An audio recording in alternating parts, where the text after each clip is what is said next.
ඉතින් මේ ඔයගලන්ට පේන්නේ 186 එම්ප්ලොයි ස්පොන්සර්ඩ් වීසා එකක නොමිනේෂන් එකකට හම්බුන ඇප්‍රූවල් එකක් අද තමයි ඇප්‍රූව් වෙලා ආවේ. මේගොල්ලෝගේ වීසාස්ුත් හම්බුණා. ඉතින් 186 කියන්නේ එම්ප්ලොයි ස්පොන්සර්ඩ් වල PR. ඉතින් මේගොල්ලන්ට PR හම්බුණා. හරිම සන්තෝසයි. මම මේක වීඩියෝ එකකින් දාන්න හේතුව තමයි ප්‍රධාන කාරණා දෙකක් තියෙනවා.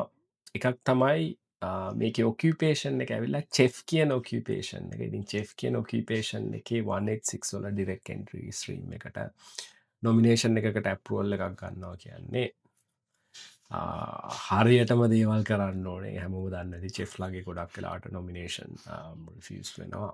ඒ කියන්නේ ක්‍රයිටීරියා ඇඩ්‍රස් කරන්න දන්නේ නැත්නම් හෝ හරියට පොසිෂන් එකේ ජෙනුයින්නස් එක සහ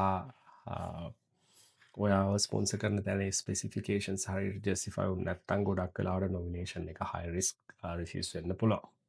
ඉතින් ඒ ටික ඇඩ්‍රස් වෙලා තියෙන එක තමයි නොමිනේෂන් එක ඇප්‍රූව් වෙලා තින්නේ.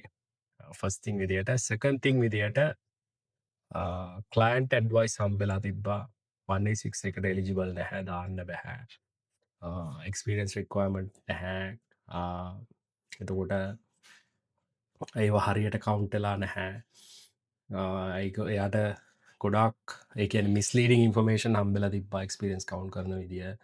පෝස්ට් ක්වොලිෆිකේෂන් එක්ස්පීරියන්ස් කොහොමද කවුන්ට් කරන්නේ? අපි ස්කිල්ස් ඇසෙස්මන්ට් එක කොහොමද බලන්නේ? ජොබ් එඩි එක කරහා යනවා නම් ජොබ් එඩි එක කොහොමද බලන්නේ?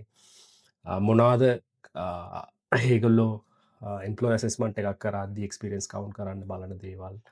විශේෂයෙන් ටැක්ස් රිටර්න් එතකොට පේ ස්ලිප්ස් ATO ඇසෙස්මන්ට් වල ඔයා ස්පෙසිෆයි කරන ඔකියුපේෂන් ක්ලාසිෆිකේෂන්ස් ඒ සම්බන්ධව ගොඩාක් වැරදි දේවල් හම්බෙලා තිබ්බා. ඉතින් මම බල්ලයට හරියට ඇඩ්වයිස් කරා මේ ටික තමයි අපි ඇඩ්‍රස් කරන්න ඕනේ රික්වයර්මන්ට්ස් මීට් වෙන්න වීසා එකකදී කියලා. ඉතින් ඇග්‍රී වෙලා තමයි වීසා එක දැම්මේ. ඉතින් ඔයගොල්ලන්ට පේන ඇති නොමිනේෂන් එකත් ඇප්‍රූව් වෙලා තියෙනවා. මේ තියෙන එයාගේ වීසා එකත් ඇප්‍රූව් වෙලා තියෙනවා. ඉතින් සන්තෝසයි ඒගොල්ලන්ට වීසා එක හම්බෙච්ච එක සම්බන්ධයෙන්. ඉතින් ඕගොල්ලොත් බලන් ඉන්නවා නම් එම්ප්ලොයර් ස්පොන්සර්ඩ් පාත්වේ එකක 186 වෙන්න පුළුවන් 482 වෙන්න පුළුවන් 494 වෙන්න පුළුවන්. කතා කරන්න අවශ්‍ය නම් කන්සල්ටේෂන් එකක් බුක් කරන්න. එතකොට ඔයාගේ මොන හරි කන්සර්න්ස් තියෙනවා නම් ඔක්කොටම ඇඩ්‍රස් කරන්නම් හරි විදියට.